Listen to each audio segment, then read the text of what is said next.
What's up, guys and gals? Welcome back to the Nerd Castle. Today in the world of indie games, we are going to be taking a look at a really awesome title. This is a game from the developers of Atom RPG. I don't know if you ever had the opportunity to play Atom RPG before, but Atom RPG is one of those sort of Russian Fallout spin-offs that ended up being a really solid RPG if that's the kind of thing that you want to play. Well, the developers are back, taking that acumen and that experience to create a new RPG for you in a new setting called Swordhaven. So today we're going to take a look at the game for about 30 minutes. We're going to see if it's something you wanted to add to your wish list, or if it's one of those games that doesn't look like it's right for you, that's totally okay too. But if after watching this you did indeed want to get the title for yourself, I got a link for you down below in the description. You can check that out there. You can also find other associated links that'll take you to other ways you can stay connected with me here on the internet. But for the moment, let's dive into Swordhaven and see what it's got in store for us. So I've been playing the game for about an hour and a half now, just exploring the first zone, doing quests, generally running around, equipping my characters and getting stronger step by step. And so far, there's a lot of things to like here. One of the things I actually principally liked, straight off the bat, is that this game allows you to play in either turn-based mode, or you can play real-time with pause if you want. I don't know that I've ever seen an RPG that allows you to do that. On top of that, the game comes with a full 3D mode where you can rotate the camera around like so, or you can also play the game in a locked isometric format just in case you wanted to have that vibe that something like Baldur's Gate would give you, or Icewind Dale. Totally and entirely up to you what you want to do with the entire thing. But I like those little changes. I think they actually make the game much more customizable and open the title up to a much wider audience, just given the fact that there's a lot of people out there that really don't like real-time with pause. There's a lot of people out there that don't like turn-based. When you do it like this, you basically are set up to make most groups of people happy. They can just pick at the beginning what they want to do and roll from there. Man, these spiders are getting whooped on right now, getting absolutely torpedoed. Our party has arrived in a new land. I don't remember exactly why I was headed here personally, but while we were on our way here on a ship, obviously something bad happened to the ship, because that's how you start every single RPG, is by something bad happening to the ship that you were riding on. And an old wizard that was down in the cargo hold gives you an amulet and tells you to take it to Swordhaven and to give it to some other wizard. Events will arise, and you start out as a new guy in the middle of nowhere trying to find your way forward in this conspiracy inside of this intrigue. I've been playing the game for about an hour and a half now, and I've been very pleased with the way that the game has been going. I've had a really good time with it, in fact. There's a lot of skill checks, there's a lot of things you can do. Every single NPC seems to have quite a bit of dialogue just talking about who they are, what their aspirations are, what they're trying to accomplish while they're out here, or just day-to-day humdrum rumors and things of that nature. And it's all very well written. I haven't seen any grammatical errors or any problems as of yet. I'm going to head back to the inn real fast to rest my characters. I can rest while I'm out here in the middle of the wilderness, but it costs me very, very expensive supplies to do it. And since I'm just kind of adventuring around the entrance to the town and doing little quests that are here and there, I figure it's probably best for me to just go back inside and get my HP restored back up to maximum. And so far, I've enjoyed the game quite a bit. Got my rest all taken care of and out of the way, so it's time to keep clearing Fog of War because my financial situation is pretty terrible right now, so I'm just kind of wandering around. It strikes me that this is a game that very much rewards exploration and wants you to be out there in the world kind of looking around and finding things, so that's exactly what I'm trying to do for right now.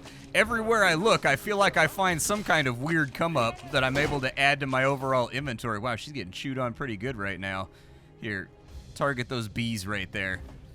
Yeah, you fall back and maybe let the people that have a little bit more armor take some of the damage. Good sweet Lord baby Jesus, their dodge is so high, bro. Yeah, just get them out of here. Get them out of here. Man, there goes all my HP. I had HP. I don't have HP anymore. Hopefully this fly honey is worth a decent amount of money, because I swear to God, I am spending a fortune going back to the inn and resting right now. Every single fight that I get with bees, man, I get absolutely chewed on. Like giant frogs, giant spiders, monsters of all kinds. Perfectly fine. Not a single damage taken. But every single time I go up against bees, they shred off like everything I have. their dodge is just so high. I do have some rations, so technically I could rest. Or I could use some health potions, I guess, but I don't really want to do either of that. It's 7 in the morning right now. All right, let's go ahead and we'll do a full rest real fast just to get our HP restored, because I don't want anything bad and or crazy to happen. Plus, that'll give us the benefit of a little bit more light while we're out here adventuring. Oof. More bees, huh? Man, we got bees for days out here. It's too bad nobody has like a mighty cleave or anything they can do that at least gives us an attack roll against everything on the field. Looks like we're churning through these ones a little bit better. Yeah, we got those ones taken care of a little bit better, but chances are that means there's another nest over here too. Yeah, there we go. Let me get that sweet, sweet honey up and out of there. I bet you people in the village are gonna pay a bunch of money for that stuff. More of them over here, too. There is foraging. You may have noticed there's plants and there's things like that all over the place. This game has a very, very in-depth crafting system from what I've seen so far. I'll run us back into town and give you a look at what it looks like. Crafting in this game is interesting, and it's not something that I haven't really had a chance to dive on into it other than just going through all the options for crafting. But basically, there's workbenches all over the place. Everything from alchemy workbenches to smithing workbenches to carpentry workbenches. They're all over the place. And crafting in this game is pretty in-depth from what I've been able to glean so far. Like when you go on in, so for example, if I wanted to make myself, let's say that I wanted to make a bolt shaft, right? In order to make a bolt shaft, I need a log, I need feathers, but on top of that, you also need the particular carpentry tool that is required in order to make that happen. And so in this case, I failed and I lost my draw knife, which I'm obviously going to save scum because this thing costs like 300 gold.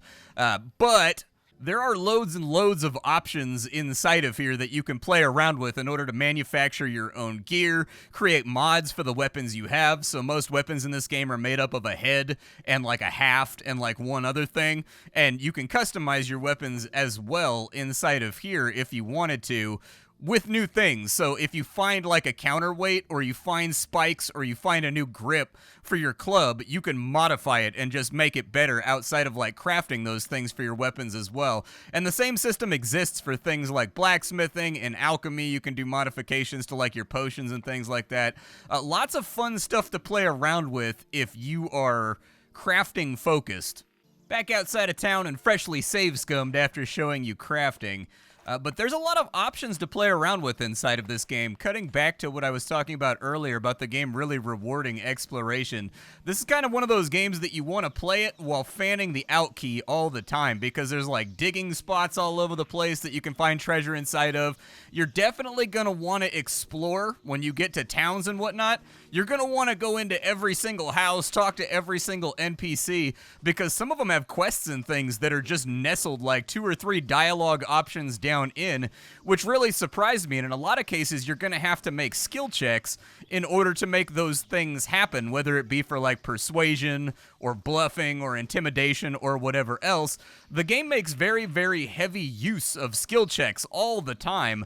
And to make it even better, the game rewards you constantly with just experience for doing stuff. So as you're going through the game, I would say don't just focus on combat. Definitely talk to people, meet people, remember the things that they say, and then head on out and start questing like I'm doing right now. We do have to deal with the barbarian problem. So I guess there's barbarians in this new land that we're settling, and there's a group of barbarians outside the city that I just arrived at that are saying that there's someone that murdered one of their tribe inside of the city, and I've got to find that person and give them up to justice. Otherwise, the barbarians are going to storm in and take him by force, basically. And so that's kind of the pressing crisis that's going on inside the confines of this map. But I kind of got caught up looting and just picking up everything. Can I talk to a rabbit? No, I can't talk to a rabbit. Alas, I lack the powers of Coney speech. Let's grab a few more of these herbs right here. I can't do alchemy yet, but these herbs, they sell for like a ton of money. I'm sort of angling my character to be a tank with a mace and a shield and like heavy armor, but his secondary points right now are almost universally going into crafting so that I can get better at it and make that happen. Fiona, she uses a crossbow, she's a bard, but I've got her being our resident skill monkey for right now, unlocking chests and finding extra treasures and having very high perception and stuff like that seems to be her benefit to the entire team. But it does, ooh, we got a pouch over here. What's inside the pouch? Anything good? A brass ring. Not really the valuable that I'm looking for, but probably the valuable that I deserve. Having now, I think, cleared out most of this side of the map, I just need to go up above the river and check that on out. I did find some interesting stuff while adventuring down in this area that seems to imply that I missed a couple quests back in town. I found an amulet inside of a giant frog that had a name. It was like Old Croaky or something like that. I don't know the frog's name, alright? But I assume since he was a frog, it was like Old Croaky or some kind of frog-related stuff like that. I found an amulet that says it belongs to somebody, and it says it's a quest item, but I don't have that quest. So eventually I'll stumble into the guy that I owe the amulet to, I guess, and hopefully I'll eke out a little paycheck. But for now, we probably want to go north of town and continue our adventure. Oop, dig spot over here. Yeah, give me the dig spot. Let's go. Dig it up, baby. Please don't be locked. I don't know if I have any lockpicks left. It is indeed locked. All right, well, let's see if she can jimmy it open right there. Get out of the way. You don't have enough skill to open this lock. What skill level did I need? Master skill level to get into that one. So there's probably something really, really great inside of there, and I'll just have to remember it for later.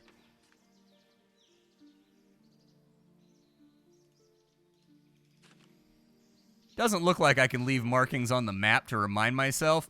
So my thinking is I'm going to promptly forget about that chest after I hit a couple levels and do a couple of adventures and completely and totally forget about it, as tends to happen in these sorts of RPGs. What's up on this little bluff right here? Is it just like a sheepy? Whole bunch of sheepies. Just chilling. Sheepies, you got any treasure or anything over here? No? Alright, well, I hate Fog of War. So, are you like me? Do you have to obsessively remove all of the Fog of War from your maps, otherwise it drives you crazy? I find that when I play games like this, I have to get rid of all of the Fog of War. It's like a secret achievement for me. It's gotta all go, just because I don't like this murkiness around all my gameplay.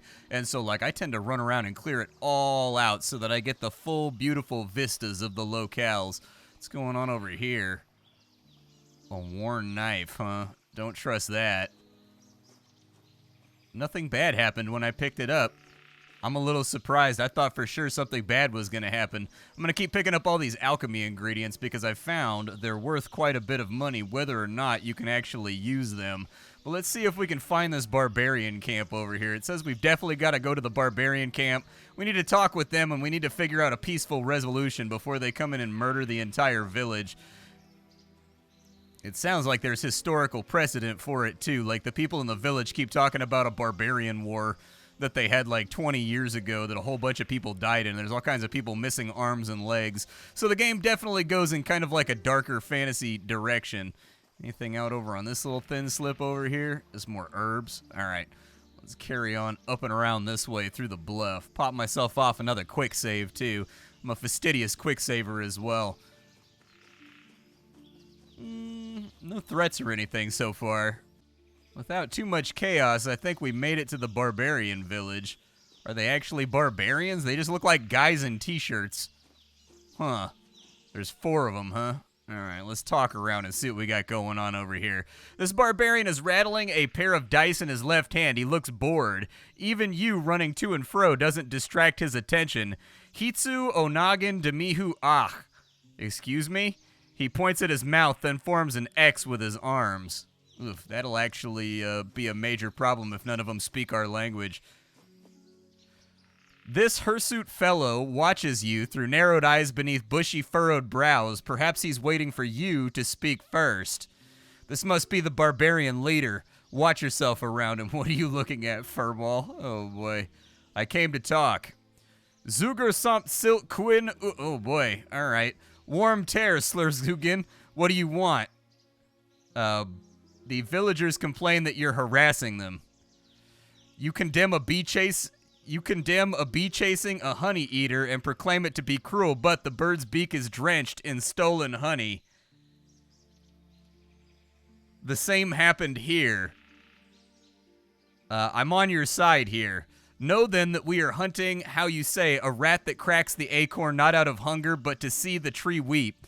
The slayer of our holy man who escaped justice and hid in this village. One of the locals is harboring this, Saiztuakin. Of that I am certain. What can you tell me about the killer? Very little. Our people found him roaming aimlessly on the mountainside. He fell at their feet, wounded and exhausted. Out of pity, they carried him to our village like a mother carries her young in a papoose, and straight to the clan's healer. Whom did he slay? It was Zandagillion, our Krekhark. A what? Forgiveness, I was clearing my throat. Zandalegwin was our medicine man. For half a moon he tended the stranger's wounds. And what thanks did he get? A stone to the back of the head. Are you positive he was killed by the one you seek? Who else? The healer was dead, the stranger was gone, and his trail led us here. What do you intend to do with him? He will be judged, fairly, of course. Okay, well, maybe whoever's hiding him doesn't actually know of his crime. Doesn't matter now. We made our reasons clear to the village headman, but he refused to listen. A grievous insult indeed to give milk to the snake that bit your neighbor. Would an honorable man act this way? The elders sent us after this mad dog, for the old healer was well liked, and we tracked him to the village. But the locals refused to let us in. Can you help us find the man we seek and convince him to come back out? Have you tried talking to them nicely? You already know how our meeting with the headman went. I admit I'm the stupid one here. If I had been more clever, we would have disguised ourselves as merchants and scouted the area first, but alas. Do you have a plan B? Yes, well, we consider kidnapping a child from the village and using them as a hostage, but the locals got suspicious, and now they're young, never stray far past the gate. So your clever plan here was to abduct someone's child, and that was going to make the situation better? That doesn't sound like a good plan. Hey, we wouldn't have harmed the child. All we want is to exact our revenge, not start a blood feud. Okay, let me see what I can do to help here. Good luck to you. What will it take for you to leave? Nothing. The insult to our clan cannot go unpunished. Well, he should be judged by our laws. Of course. Why not let a pack of wolves judge their brethren for sheep stealing? It will demonstrate good faith and bring our people closer together? Coexist. I don't know your language that well. Now it's best you go. This conversation has tired me. What should I call you? You can call me Mendaquain, the bringer of vengeance. Okay, I'll see you later. Does anybody else have anything going on over here? The grizzled man before you was talking patiently to his younger comrade as if he spoken the same words many times before, while the younger warrior is clearly agitated. What are you talking about? He coldly stares you down. Outstare him. He blinks first, smirk, and walk away. Neither of these guys want to talk to me, so unfortunately we can't really get anything done there. Can I cook food on this side? Oh, there's cooking chances too. Hell yeah. To make provisions, I need salt, but I don't really have any salt. If I could find some salt, though, that'd be good. Maybe I'll track down some salt and we'll make that happen. Because these are really, really pricey. They're like 60 bucks a piece, and it's been costing me a fortune to stay in stock on them, so I've just been running back and sleeping in the inn whenever I need to rest. If I had empty jars, I could make, it looks like, accuracy potions. I can make potions of resilience. Okay. What about healing? What does a healing potion take? Healing potion takes a dragon leaf. Okay. I'll keep an eye on extra jars or whatever. You approach a well-armed, angry-looking native who's currently fiddling with several small items that are attached to his wide leather belt. His weathered face spawns a few more wrinkles as he scowls in your direction. What's up with the belt? He frowns, evidently understands you no better than you understand him. What are you doing here? As a Gotsquin Ak. Okay, I have no idea. I need to be taught their language is my guess here before I'm going to be able to fully interact with them. It seems like that kind of immersive game where they're going to teach you. So we need to figure out where this killer's at inside the village, and I don't know exactly where to start with that. I've talked to most of the villagers already, and every single one of them says the same thing. I didn't see anything. So I'm guessing that everybody in this village, they subscribe to the no snitching policy out here when it comes to their kinsmen, and so I think it's going to be like pulling teeth getting them to give up the murderer, if indeed he is even a murderer while we're cruising around. Like, it's entirely possible that somebody else did the murder, and then the wounded guy ran away because he was afraid of getting murdered too and just came back to the village because it was the only place he knew how to come. Like, there's an equal amount of evidence pointing in either direction, in my opinion, so far. Let's go back to the village for now, because I do actually have a quest to turn in. They wanted me to go out and kill a bunch of wolves that were along the edge of the village, and I just haven't gotten around to turning it back in. I got caught up exploring and, like, cruising around the landscape. So back at the headman's house, let me turn this in real quick and see if we get a decent paycheck out of the deal. The wolves are done for. You got them all, huh? What a relief. You have our thanks, friend, and not just that, here's a wee reward I put aside for such an occasion, 40 bucks for a job well done. Hell yeah. But leave off the haggling, all right? I'm short on coin right now. Yeah, whatever, man. About the Barbarian menace. Yeah, I have nothing to report on that one. I don't really have enough threads to grasp on right now.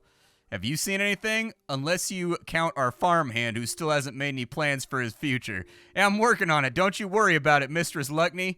I'll worry less if you find yourself a wife. A dark future awaits you if you don't stop drinking and wandering off God's nowhere. So I've got bad news. After cruising around the village and talking to a ton of people about the barbarian situation, my character is not very good at persuasion or bluffing or any of those kinds of things, and I think I completely and totally tapped out the quest. I've talked to every single person in town. I guess there's multiple ways to approach this quest, but all of them require like some level of diplomacy, which my character has none of. I'm more of a like smash him in the face kind of guy. So the barbarians might need to die. We may just need to murder them in order to advance the quest. It's unfortunate because it seemed like there was some intrigue there, but nobody will talk to me. And so that leaves us kind of where we're at. Sorry, barbarians. It's the way that it goes. Unfortunately, we're going up against like a 5v3 right now, and I don't know exactly how this is going to play. I'm going to give her a crossbow back, and we'll put her like way over there, and then we'll kind of move up on these guys real quick. And then I suppose we'll just like kick it off.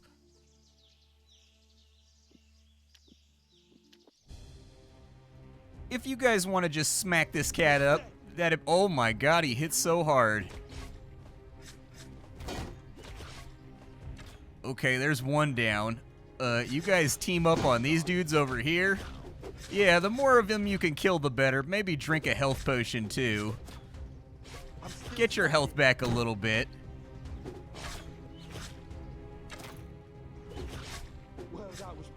What abilities do you have? He already used Savage Roar. That guy doesn't have a shield, so I don't think it's going to matter. You pull out of combat real fast. There we go. And so the barbarians have been dealt with. Not exactly the way that I wanted to deal with it, but like I tried everything in the village. Seriously, I started stuff in the village around like 20 minutes into this recording, and I'm like an hour and 15 minutes into the recording. There's a lot of ways for you to solve this quest, and I resoundingly failed all of them because my character is a blockheaded, undiplomatic moron. So like the blockheaded, undiplomatic moron that I am, murder became the only option here. We've got a bone cuirass of awful quality. Okay, I'll take it. We've also got a couple of crystal knives right there. I like the way that it grouped up everything. That actually helps out a little bit. Puts everything into bins as you're fighting your way through. Oh, sweet, a hat, dude, and it makes me more intimidating as well. Hell yeah. I'll take it all. Back to the headman to let him know that I have successfully resolved his quest via wanton murder and just being way, way too stupid to finish off the quest. In all honesty, this is probably how the quest would have resolved itself in antiquity anyways. They weren't big on diplomacy back then with groups of people that they thought were inferior. So, like, we did get the realism option here, which is just like the guys that settled here beat the hell out of everybody else and took what they wanted. So, Headman, I have concluded your quest in the bloodiest possible way. About the barbarian menace, they won't bother you ever again. He gazes deep into your eyes, probably wondering if you're telling the truth. You are, so the headman slowly nods, satisfied. Killed a lot of them, I reckon. Well, good riddance. Here's to hoping no one will proclaim blood vengeance on our heads, but that's neither here nor there. Now about that reward. Hopefully 100 dinars will suit you. I mean, it will. I like 100 dinars. What's next? I've solved all your problems. Yeah, I think so too. I had my reservations, but you proved this jaded old fellow wrong, and for that I'm doubly thankful. You're welcome. If you know anything else, let me know. Indeed I do. I swear you were sent by the dragon himself. Okay, so how's the village doing? All well and good. At least there's no immediate danger, something I never thought I'd be able to say. Might take some time to get used to, not that I'm complaining. So I suppose that leaves us with kind of like the closing of the video. I haven't really talked about character development or anything else like that just yet, but it uses more or less a similar system to what you would have seen in a game like Fallout. So you have attributes. I don't know if you ever get more attributes just emergently from leveling up, like every 3 or 4 levels you get an attribute or something like that. Haven't been able to verify because I only got everybody up to level 2 in roughly the 2.5 hours that I've been playing, so kind of a slow burner of a game right there. But when you level up, you get 15 skill points or more depending on how high your intelligence is, and you just apply them to the thing that you want to be good at. So in the case of my character, I'm decent at crafting. I'm working on it. I'm trying to get up there. I put a couple points into persuasion, but it doesn't really seem to help. I failed all the persuasion checks, all right? All of them. I've also got a bunch of points in axes and blunt so that I'm more likely to fracture somebody's face open when I attack them, but different characters have different specs and things like that. Once you've done that, there's a thing called distinctions. I don't know what the distinctions are. I'm guessing they're kind of like perks that you get for resolving situations in a perfect way. In fact, I would hazard a guess that if you do the Barbarian quest in a way that leaves nobody dead and leaves everybody happy, you probably get some kind of perk. And then from there, every time you level up, you get to take an ability from one of these skill trees. There's a whole bunch of different weapons, everything from martial arts to scimitars and swords. Every single type of weapon has 8 different abilities that you can purchase as you go through the early access that do all kinds of different things, from repositioning you on the field to stunning the enemy to making them bleed and stuff like that. I found the character development to be fine. Some people may not like that it's a little bit slower in terms of like your character leveling up, but to me that makes it feel like a much more old school game. And since I'm from the old school at this point, the gray in my hair is beginning to kind of like rat me out at this point.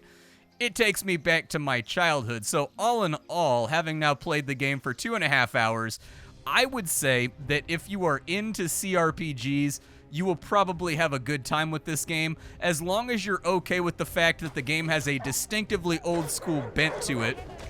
That will make it possible that you can fail quests and you can mess things up and then have to default to like the worst possible scenario like I did with the Barbarians and just have to murder them all. As far as things that I've seen so far in the game, I haven't seen any bugs so far.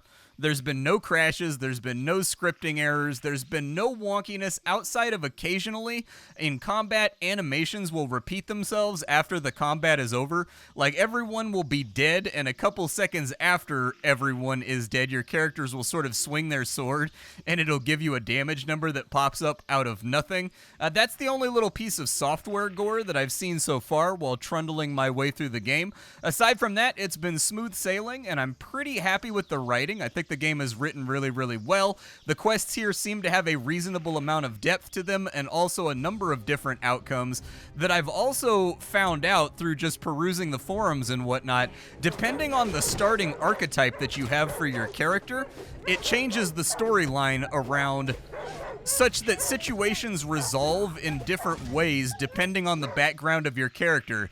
Whether at the beginning of the game you get to pick whether you're a nobleman that's traveling to this new territory, a barbarian that's traveling to this new territory, a bandit that's traveling to this new territory, and I forget what the third option was. There was nobleman, there was bandit, and there was something else that brought you to this island. And I guess the storylines change around in their resolution and the way that they play out based on your background and whatnot. And so I guess I just screwed the pooch right there, but that's actually really, really interesting and speaks to the depth of the kind of game that they're trying to create, which if you ever played Adam RPG should not surprise you, because that was also a very, very in-depth game that had like a lot of stuff going on and a lot of ways that you could resolve quests and figure out how to get things done that gave you a lot of player agency there, aside from, you know, the skill checks and stuff like that. But by and large, I'm really happy with the game so far. I think it's a fun little indie CRPG that manages to bring back the better attributes of an older age of RPG development. It seems to reward exploration a lot. Like, you really sincerely do want to cruise around the map, clear out every single corner that you possibly can, and then find the loot that's inside of it, because it does give you tangible advantages while you're going through playing through the game. You're going to make a lot more money, you're going to find a lot more loot, you're going to find a lot more good stuff along the way, and so far I've been pretty happy with it while I've been playing around with it. Keep in mind that I've only played the game for about 2.5 hours due to the fact that I make impressions videos, not finalized reviews, so there may be things further on down in the early access that are less polished because it's newer content or something else like that that hasn't been play tested, but if there is, I haven't seen it yet. And if you like RPGs, this is a low fantasy RPG with realistic outcomes a lot of the time, and a lot of dialogue, and a lot of talking, and a lot of skill checks, and a lot of adventuring and exploring and finding treasures and things of that nature, many of which lead to new quests that you need to resolve. And I think it's pretty solid from what I've seen so far. I don't really have any complaints about it, aside from just the warning that this is indeed an old school RPG that may not be for everyone if you're used to kind of like new school quality of life or anything else like that. I guess the only warning I would give is something that I touched on already, in that this is an old school RPG in its sensibilities, so you should expect it to not pull punches. You should expect it to be a game where you need to talk to everybody, and there's going to be slow periods during the game where you're doing a bunch of dialogue and making persuasion checks and intimidation checks, and then you're cross-referencing information that other people have given you in order to find your way towards the end of the quest. This is a game that's going to have some considerable talkiness in it once you get done with all of like the murdering and the adventuring and the exploring and stuff like that. But it is well written, it was enjoyable to read my way through, and so Swordhaven, it looks like the Atom RPG developers are up to it again, and they're making us another rad RPG. My name is Splattercat. I sift through the pile to find what's worthwhile in the world of indie games every single day so you don't have to. I will catch you all later. Thank you for stopping on in, and that's about all I got for you, folks. Bye.